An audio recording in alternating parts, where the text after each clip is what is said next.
मोदी ने prime minister Modi ने मोडीज को हैरान कर दिया। मोदी जो है वो प्राइम मिनिस्टर है ना, मोडीज जो है वो आपको पता है कि रेटिंग एजेंसी है, जैसे स्टैंडर्ड एंड पुअर है, जैसे फिच है, इसी तरीके से मोडीज है। ये तीन बड़ी रेटिंग एजेंसीज हैं। उन्होंने हिंदुस्तान की इकॉनमी को 6.1 पे ग्रोथ पे मुझे लग रहा है कि उन्होंने रेट किया था कि ये ग्रोथ आएगी। हिंदुस्तान की जो इस टाइम ग्रोथ है, परफॉर्मेंस है, फाइनेंशियल उनका बिजनेस है, फल फूल रहे हैं, बेहतर हो रहे हैं, ताकतवर हो रहे हैं। हम इतने कमज़ोर हो चुके हैं माशी तौर पर, और हमारी इतनी डिपेंडेंस हो चुकी है आईएमएफ के ऊपर कि पाकिस्तान का सिर्फ एक ही सब्जेक्ट है कि आईएमएफ का प्रोग्राम आएगा या आईएमएफ का प्रोग्राम नहीं आएगा। ये कैसे वापस होगा? ये सब माफ होते रहेंगे, एक्सटेंड होते रहेंगे। चीन कहेगा हम आपकी हिमालय जैसी दोस्ती की वजह से इसको मजीद एक्सटेंड कर देते हैं। चीन, रूस, ईरान, ईरान, तुर्की वाला जो है, इनके पाकिस्तान के लोगों के साथ किसी भी किस्म का कोई रिलेशनशिप नहीं है। ये हमारी गलतफहमी है कि हम समझते हैं कि आईएमएफ प्रोग्राम में जाएंगे तो हमारी माशी भलाई हो जाएगी। ये उनका ऑब्जेक्टिव नहीं होता। अगर हम माशी तौर पे तबाह होते हैं, वो कहते हैं ठीक है आप तबाह हो जाए, हमारा कोई ताल्लुक नहीं है। अच्छा, उनकी जो तमाम पॉलिसीज होती हैं वो ऐसे होती हैं, वो डिज़ाइन इस तरह करते हैं कि हमारा मैक्रो इकोनॉमिक्स जो है पैसे हमें वापस मिल जाए, कैसे भी मिल जाए। मैं इसको और आसान कर देता हूँ। एक आदमी ने किसी बंदे से कर्जा लिया, ठीक हो गया, ठीक है, तो वो उसको वापसी चाहिए। तो अगर वो आदमी अपने बच्चों को 2 रोटी की जगह 1 रोटी खिलाएगा, मगर कर्ज देने वाला कहता है मुझे वापस करना चाहिए, अगर बच्चे को 1 रोटी खिलाओ। ये इस मिसाल से आप आईएमएफ को समझ जाए। वो ये कह रहा है कि मैंने आपको 100 रुपए दिए, अब आप जैसे भी चाहे मेरे पैसे वापस आपकी आमदनी 110 है, आप मुझे 100 वापस करें। अगर आपके बच्चे 2 रोटी खाते हैं, अगर 1 रोटी खाने लगे, मुझे मतलब नहीं है, मेरा 100 वापस आना चाहिए। ये कैसे वापस होगा? ये सब माफ होते रहेंगे, एक्सटेंड होते रहेंगे। चीन कहेगा हम आपकी हिमालय जैसी दोस्ती की वजह से इसको मजीद एक्सटेंड कर देते हैं।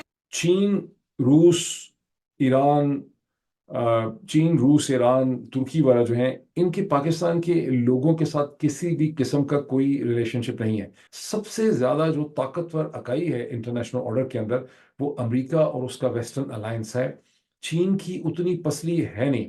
मैं कई वर्षों से इस पे रिसर्च करने की कोशिश कर रहा हूँ। मेरे जहन में क्वेश्चन ये होता था कि क्या कभी चाइनीज डोमिनेटेड वर्ल्ड ऑर्डर खड़ा हो सकेगा? क्या ऐसा होगा कि अमेरिका और उसका अलायंस इतना कमजोर हो जाए कि एक चाइनीज लेड ग्लोबल ऑर्डर खड़ा हो जाए? शायद प्रेसिडेंट शी जिनपिंग ने कोई ऐसा ख्वाब छुपा छुपा सा देखने की कोशिश की थी उन्होंने 2013-14 में, जब वो बने चाइना के की लीडर। लेकिन मुझे लग रहा है कि इंक्रीजिंगली वेस्ट ने अपने आप को जिस तरह से डिप्लॉय किया है और जिस तरह से उन्होंने चीन का मुहासरा कर लिया है और चीन को उन्होंने अंडर प्रेशर रखा हुआ है, चाइनीज के पास कोई बहुत ज्यादा स्पेस नहीं है दुनिया में मूव करने की। इस माली साल में जो फॉरेन डायरेक्ट इन्वेस्टमेंट है, यानी कि बराह रास्त जो बैरूनी सरमायाकारी है, उसमें 21% की कमी हुई है। यानी कि जो फाइनेंस मिनिस्ट्री ने जो अपने नंबर्स बताए हैं कि इस माली साल में अब तक सिर्फ $690 मिलियन की इन्वेस्टमेंट जो है, फॉरेन डायरेक्ट इन्वेस्टमेंट पाकिस्तान में की गई है, जो कि 25 करोड़ का एक मुल्क है, उसके लिए ये पीनट्स हैं। और चाइनीज इस रीजन के अंदर जहां पाकिस्तान है, वो जिसको कहते हैं कि उसी तनख्वाह के ऊपर काम कर रहे हैं। तो ये जो उन्होंने, हालांकि बावजूद इसके कि चाइनीज को अच्छी तरह से पता है कि पाकिस्तान के अंदर उन्होंने इन्वेस्टमेंट की थी, वो इस रीजन में इन्फ्लुएंस बाय करना चाहते थे।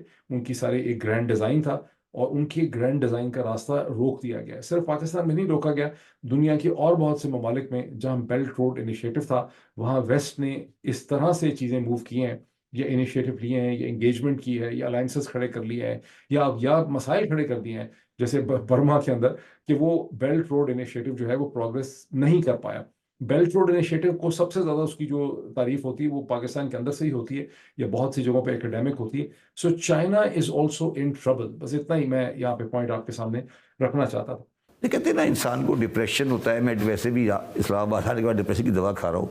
आज मुझे शरीर डिप्रेशन हुआ जब मैंने ये देखा कि इंडिया में इन्फ्लेशन 5% पर है, 5%। हम बात कर रहे हैं 20% प्लस की। उन प्रोजेक्शंस और तवक्कुआत के बरक्स 8.4% जो ग्रोथ रेट रहा जो तीसरा क्वार्टर था, और इस तरह से जो ओवरऑल जो पहले इस माली साल जो भारत की जो मुआशी तरक्की थी उसको ग्रो करना था 7.3% के हिसाब से, तो अब जो रिवाइज्ड एस्टिमेट्स हैं उसके तहत कहा जा रहा है कि वो 7.6% ग्रो करेगी। ये बात अपनी जगह पे मौजूद है कि India is fastest growing economy. मसलन जो एक और एस्टिमेट आया है, जो एक स्टडी आई है जिसके तहत आपको पता है कि इंडिया में अब जो बिलियनियर्स हैं उनकी तादाद हर आए रोज बढ़ती जा रही है, और जो एस्टिमेट्स हैं कि 2028 तक जो अल्ट्रा रिच लोग हैं भारत के अंदर उसमें 50% इजाफा हो सकता है। और जो उन्होंने एक बेंच मार्क रखा है कि अल्ट्रा रिच वो किसे कहते हैं कि जिसकी जो नेट वर्थ है वो एटलीस्ट $30 बिलियन हो, यानी कि $30 बिलियन हो। तो जो $30 बिलियन जिनकी नेट वर्थ होगी 2028 तक, उसमें 50% इजाफा होने का इम्कान है, जिससे यकीनी तौर पर पैसा आप तभी बनाते हैं जब आपकी जो मईशत है वो ग्रो कर रही हो। 2027 तक इंडिया जो है दुनिया की तीसरी बड़ी मईशत बन सकता है। इस वक्त अगर आप भारत देखें तो वो दुनिया की 5वीं बड़ी मईशत है, लेकिन अगर इस तरीके से भारत ग्रो करता रहा तो 2027 तक भारत जो है वो दुनिया की तीसरी बड़ी मईशत बन जाएगा। पहले नंबर पर ऑफ कोर्स अभी भी अमेरिका है, दूसरे पे चीन है, और फिर 2027 में भारत के बारे में कहा जा रहा है कि वो दुनिया की तीसरी बड़ी मईशत बन